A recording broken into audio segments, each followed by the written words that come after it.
3 different pastors on live radio predicted the exact way this girl would die. She heard every single one of them, and she still got in that car. This is the story of Ebony Reigns, Ghana's biggest star, and the 72 hours that ended everything.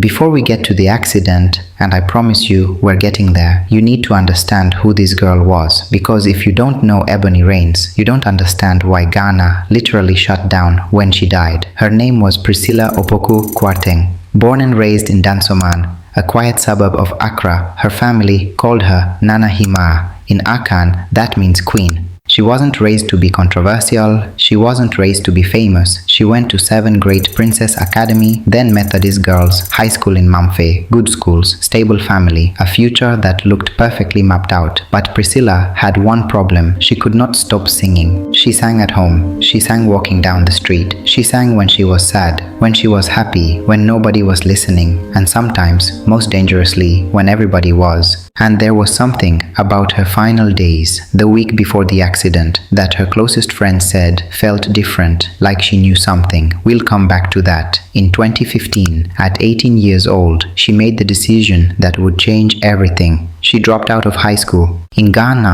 this was not just a choice, this was a scandal. Education is not optional in Ghanaian culture, it is sacred. Leaving school to chase music at 18, some of her community treated it like a moral failure. Her mother was terrified, but her father, Nana Opoku-Kwarteng, looked at his daughter and said just one word: go. That single word launched one of the most explosive careers in Ghanaian music history. Okay, I need you to actually appreciate how fast this happened. 3 years, that's all she had. And in 3 years, she went from a dropout from Dansoman to the Artist of the Year in Ghana. Let that sink in. It started when she was discovered by OG the MC, who introduced her to a man named Bullet, founder of Rough Town Records. Bullet saw something in Priscilla immediately. He signed her and he gave her the name that would define her legacy, Ebony Reigns. December 2015, debut single Dance Floor, radio play within weeks, a VGMA nomination for Unsung Artist of the Year. Just like that, then came Coupe,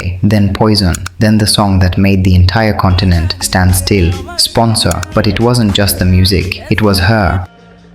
See, Ghana had a very specific idea of what a female artist should look like: polished, modest, safe, agreeable. Ebony Reigns was none of those things, and she didn't apologize for it. She performed braless, she wore what she wanted. She had dreadlocks, dark skin, bow collars, a voice that felt like it was daring the world to look away. The morality police came for her fast. Pastors called her lifestyle sinful. Twitter went after her daily. People whispered that her success couldn't be natural. It had to be spiritual, dark, something. She kept performing. By 2017, barely 2 years into her career, she won Artist of the Year at the BAS Awards, the most prestigious honor in African dancehall. She was 20 years old.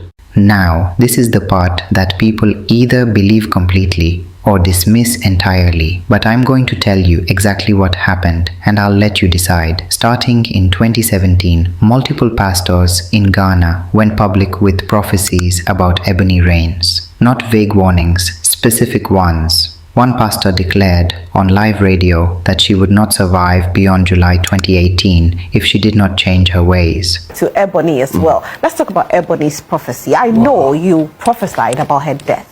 Happened to Ebony was not a prophecy. I saw it in a dream.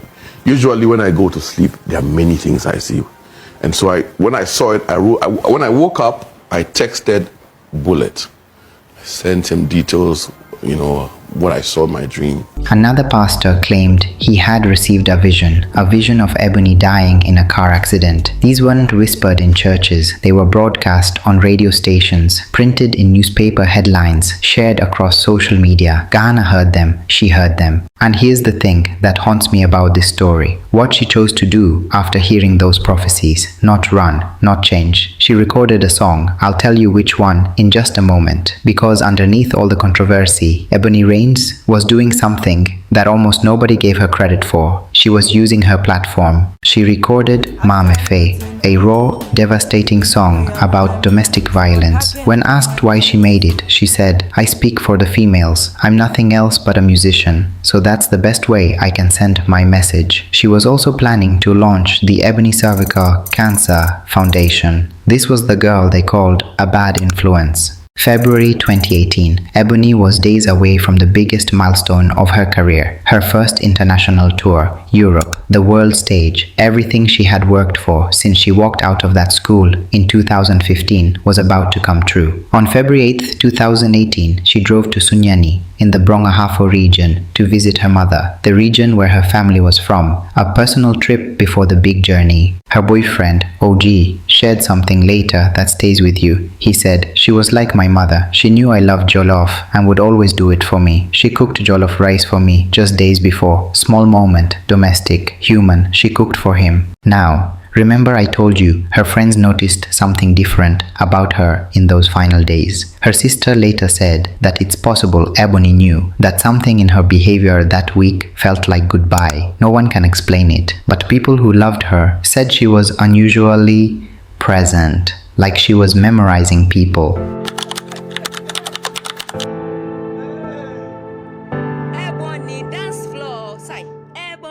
Whether you believe that or not, on the night of February 8, she got into a jeep on the Sonyani-Kumasi highway to drive back to Accra. She needed to be there by morning. Her flight to Europe was February 9th. The Sonyani-Kumasi highway is poorly maintained, barely lit, a road that has taken many lives before hers. Somewhere on that highway, her jeep collided head-on with an oncoming bus.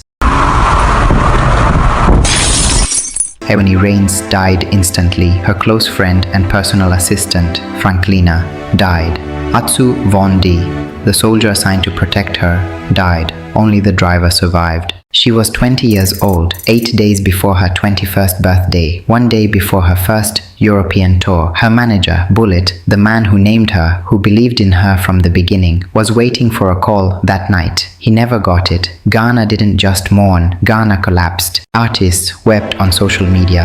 Fans cried in the streets. A country that had argued about whether she was a good influence or a bad one suddenly had no more arguments, just grief.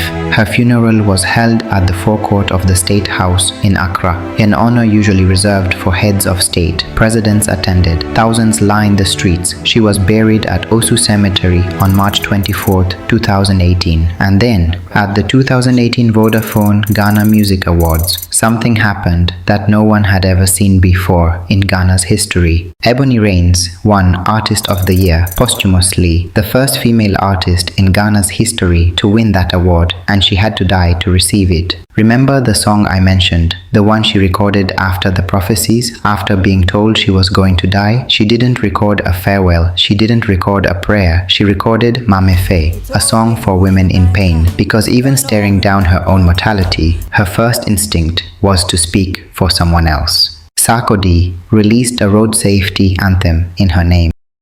Unfortunately, she died by an accident. You know, the same cause that kills almost thousands of people every year, and a number of people every day. Stonebwoy campaigned for better roads. The government pledged safety campaigns. Her label released tribute songs, and every February 8th, without fail, fans flood social media with her music, her image, her words. Her family visits her grave. They serve jollof rice because she loved it and because the small things are what survive us. Priscilla Opoku-Kwarteng was 20 years old. She had 3 years to build something that an entire continent still can't stop talking about. The pastors said her lifestyle would kill her. Maybe they were right about the timeline, but they were wrong about the legacy. She didn't die forgotten. She died crowned. Her family called her Nanahima, Queen, before anyone else did. Turns out they were the only ones who had it right from the start. If you feel this story deserved to be told, hit subscribe. Every video I make is somebody's story that the world almost forgot. We don't forget here. I'll see you in the next one. This is Fame Africa.